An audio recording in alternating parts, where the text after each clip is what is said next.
Excuse me, এই শার্টটার দাম কত? স্যার 2600 টাকা অনলি। 200 টাকা রাখা যায় না? কি যে বলেন স্যার, না এতে হবে না। তাহলে 220 টাকা রাখেন। না স্যার, আপনি যদি নেন একদম 2200 টাকা রাখবো। না ভাই, আমি 300 টাকা দিব। আচ্ছা ঠিক আছে, আপনি যেহেতু এত জোরাজোরি করছেন, আপনার জন্য 2000 টাকা রাখবো।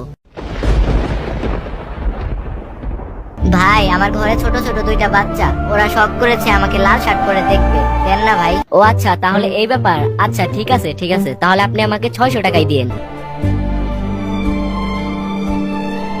এটাই কিন্তু লাস্ট প্রাইস স্যার। আমি আপনার দোকানের সামনে দিয়ে আসি যাই, দিয়ে দিন না ভাই প্লিজ। স্যার এই দামে তো দিতে পারছি না। আচ্ছা তাহলে আপনি একটা কাজ করেন, 350 টাকা দিন। না ভাই, 310 টাকা দেই।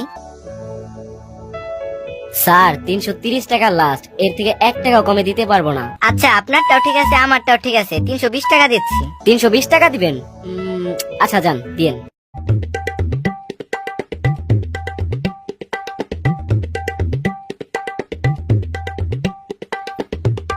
শালার পুত, শার্ট যখন চুরি করবি তাহলে দামাদামি করলি কেন? আরে দামাদামি না করলে আপনারা বলতেন 2600 টাকা শার্ট নিয়ে গেছে, 2600 টাকা লস।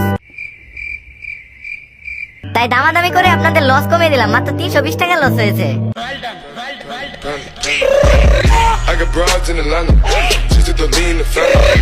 জান, তুমি এমন একটা কথা বলো যা শুনে আমার মনের ভিতর ধুকপুক ধুকপুক শুরু হয়ে যায়। আমরা যে রেস্টুরেন্টে খাইতে আসছি, আমার কাছে কিন্তু কোনো টাকা নাই।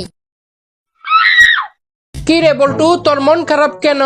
আর বলিস না, আমার বউ আমার জন্য রান্না বান্না করতো না, উল্টা ওর জন্য আমি রান্না করতাম। এই কষ্ট থেকে বাঁচার জন্য আরেকটা বিয়ে করলাম। তারপর কি হয়েছে? এখন ওদের দুইজনের জন্য আমার রান্না করতে হয়। বল্টু, তুই কি কিছু খাস টাস নাকি? কেন বাবা? দিনে দিনে এত চিকন হইতাছস কেন?